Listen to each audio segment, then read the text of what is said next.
First of all, can I just clarify? I have been teaching for 35 years. Clearly I started when I was very, very young. Can I just say also, in my time I've been always wanted to come to New Zealand, and I've never been over this side of the world before. So when I was invited, apart from the opportunity to come and talk to you about gifted education and about inclusion and learners, I also thought, and I get to do it in New Zealand. And not only in New Zealand, but in Christchurch, then in Wellington, and now here in Auckland. So I've had a nice kind of spread. My husband has come with me, and we're using it as a, now where will we go when we come back for a holiday? Can I just say that the welcome that I've had here from everybody just has completely blown us out the water. So thank you so much to the board for inviting me and for the itinerary you put together. Imagine taking me to Otaki Beach and then to Waiheke and to Christchurch and to Hamner Springs. I mean, yeah, what were they thinking? But it has been truly, truly amazing. And I'm quite sad now that this is the third of the 3 roadshows, because that means that's tomorrow that I fly home, after I've spent the day with a school friend that I haven't seen since 1978. So, common threads that bind us together. I was struck by the conference theme, this idea of weaving together a future for diverse learners. And of course, coming from Scotland where we have tartan, I thought, I like the idea of weaving. So I've kind of picked up on that, and I will come back to that a little bit later. I also knew that Tracy today would be speaking about the kind of big international studies and what they tell us. And as I'd been preparing to come to New Zealand and reading your documentation, Tracy actually sent me a quote from one of your documents a week ago on Sunday, and I had to read it twice because I thought, now is that your New Zealand legislation? Is this ours? Because it was kind of a mirror image, word for word. So I do think our governments, and when I say our governments, I'm talking about the Scottish government. If you're following British politics at all just now, you'll know that we're coming out of Europe because of Brexit. Oh dear. But then Scotland actually voted to stay in Europe. So our First Minister, because we have a Scottish government who has some devolved powers, and education is part of those devolved powers, is now asking, can we have a second referendum to see if Scotland can remain in Europe, but separate from Northern Ireland. You're with me, yeah? I don't know what I'm going back to.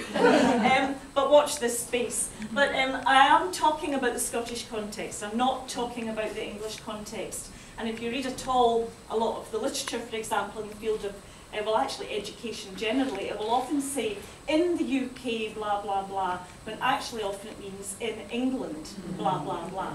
So, for example, in Scotland, we don't use the phrase gifted and talented. All these words have their problems. A label is neither good nor bad in my view. A label is a label. The problem with any label is what then happens to you and what people think about you once you've got that label, and so on and so forth. So we talk about highly able learners. Has its own problems, but that's kind of where we've gone with that, because Scotland, rightly or wrongly, believes itself to be very egalitarian.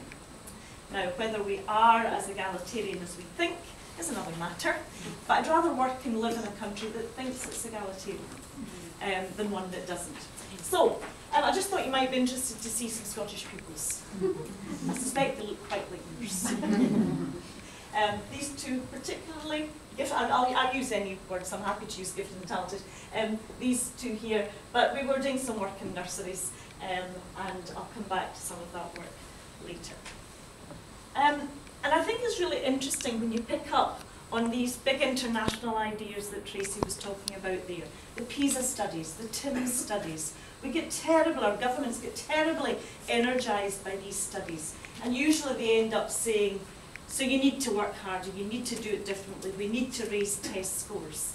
And I just wonder actually if we're kind of looking and maybe just testing the wrong things, and maybe kind of getting, just kind of doing it all back to front a little bit. And I had a great discussion with Andy last Saturday where we were talking about the idea of what's become known as baby PISA.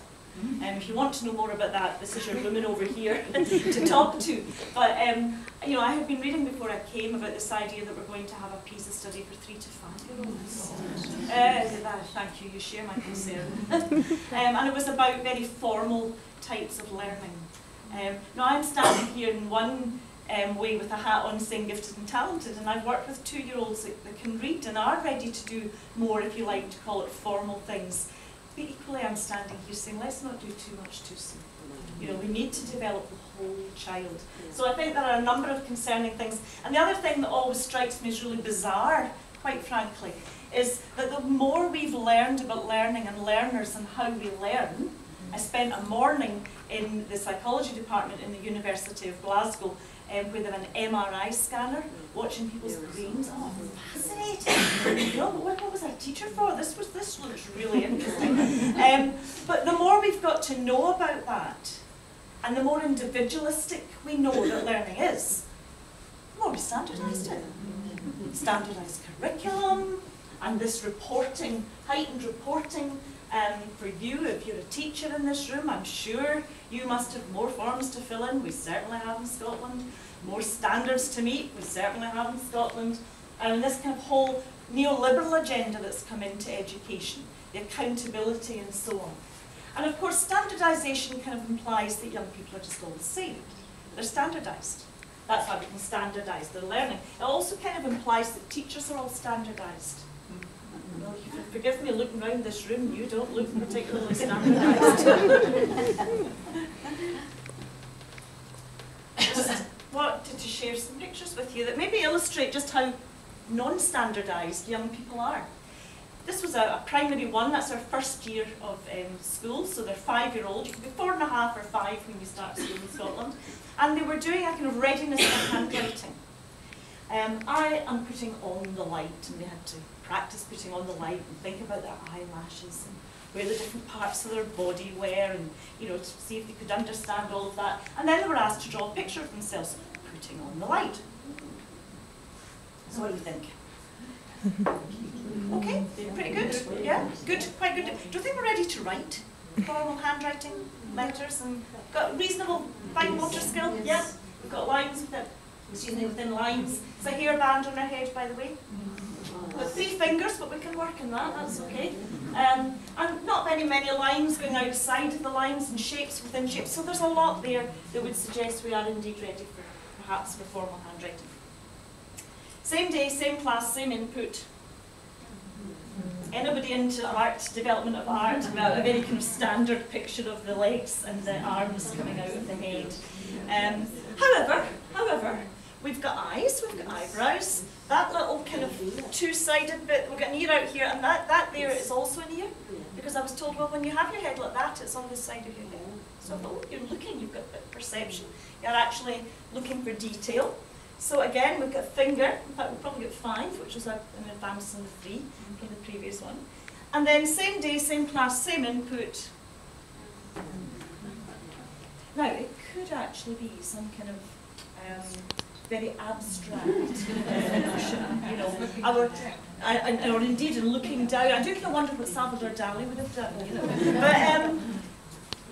But there's something to work with here. We've got shapes within shapes. We've got a circle, which is actually a very hard shape to draw if you don't have all that kind of fine motor skill. And I do just on that worry that a number of our young people who are then deemed to be dyspraxic, for example, actually just haven't had a chance to work out how it all fits together.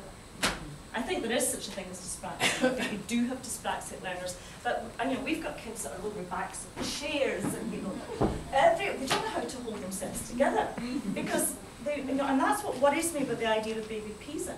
That we're going to sit down and formalise them when they're actually still learning about how they're growing up and how their muscles work and so on. I suspect some of you, if you're working in secondary school, look at pupils that struggle to sit still in chairs too. So, you know, standardised, we've kind of got a bit of an issue here, I think. Interestingly, that last picture was then just a few days actually. Same child. So he went from, he went from that to that. He was an interesting little boy. I asked him to colour something in. It was what I would call a bum anchoring exercise. You know, when you anchor that to the chair just to give me 5 minutes peace to go and do something else. Nothing wrong with that now and again. But he looked at the cranes and things and he said, oh, I don't colour in. What do you mean you don't colour in? I've never met a 5-year-old that didn't colour in.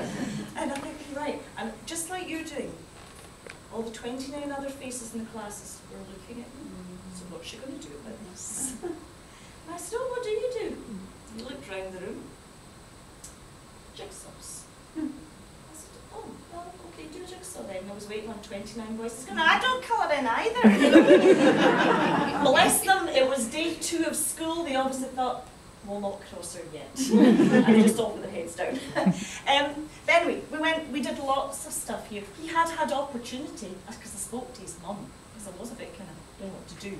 And she said, I bought every pencil, every packet of felt pens, every implement that makes a mark under the sun. He just didn't want to do it. I think peer pressure came into play a little bit. So he went, I'll tell you something, his mum was delighted. She was no longer this kind of disembodied. She had become, okay, no Adams, but we're getting there, we're getting there. And within the 5th of September, same child. So there's something, I think, about also offering the right kind of support and support for children. And also, I do worry, you see, that we do that in education. Yeah. We put these things side by side. And in order to then make sense of them, in order to challenge them appropriately, we then do that. And we know that once you're in these groups, it can be hard to get out of them. It can be hard to get out of there to there, because the top of there isn't the bottom of there. We're happy to move down often, we'll move kids down quite well, but the up bit doesn't always happen. And once you're there, we know from a lot of the literature it's hard to get out of being there. You also begin to believe that's where you should be. And out of those 3 children, who do you think was the one that was gifted, by the way? Yeah, this one could read, he'd been reading for years before he came to school. Interestingly, the teacher next door, when I was looking at this, looked at me and she said, oh, well, he might be able to read, but he's not going to be in your top reading group, is he? Sorry? What? And well, he'll not be able to do the written follow-up work, will he? You know, what's the written follow-up work to do? Well, I know it's to do with reading, but you know, for goodness sake, let's get a grip on what we're looking at and thinking about when we're talking about education.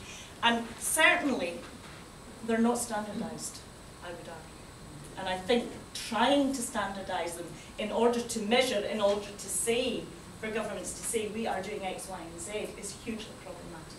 And it's hugely problematic for a number of groups of children, not just for children who are gifted. My colleague Michelle Schweisfirth talks a lot about the idea of contextualised pedagogy, where she talks about these shared kind of cognitive processes and things mean that there are universals, there are things that we can agree on. But it needs to be about contextualised pedagogy. It needs to make sense for where you are, for where you're working. I worry a lot about the best practice and the what works agenda that we certainly have in other parts of the world, certainly in Europe, certainly in Scotland. You know, what works? What works in Louise's school? That's great. Sue, you're now, good job, get your badge on. You now, Sue, are going to do this in your school. As though that's just going to work. England looked at the PISA study results and saw that Shanghai was the top of the list for mathematics. One of the things they did was to, somebody knows this story. No? I predicted it would be. Oh, you predicted it. Which isn't even representative of China, my Chinese students tell me.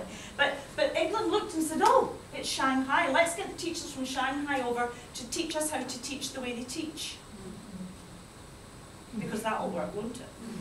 They made a whole television programme about that. The Shanghai teachers, oh my goodness, where have we landed as we're standing in an inner city London school.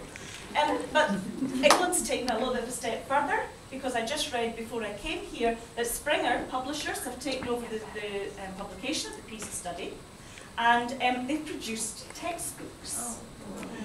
Yeah, oh, but it gets better. They've taken this, you can see I'm really in favour of this idea, can't you? They've taken the Shanghai textbooks and translated them from Chinese into English. And so England's now bought the textbooks. So England, de facto, is going to be top of the list. We've now got the teachers teaching the way they teach in Shanghai, and we've got the books that they use in Shanghai. Now we're going to be going into some English schools. Watch this space. Michelle argues, though, that we need to sift the universal from the contextual. It's an intellectual challenge, she says, that we need to rise to, and that must demand collaboration between us. Educational policy, and we all work under a system of some kind of policy. Education policy, much to the amazement of our students, doesn't just come out of thin air.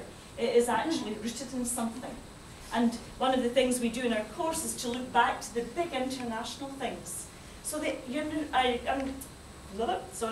United Nations Convention on the Rights of the Child, hugely influential document, and rightly so. And it's the document that started Scotland on a journey from talking about needs, children's needs, to children's rights, a right to education, the kind of ideas that Tracy picked up on.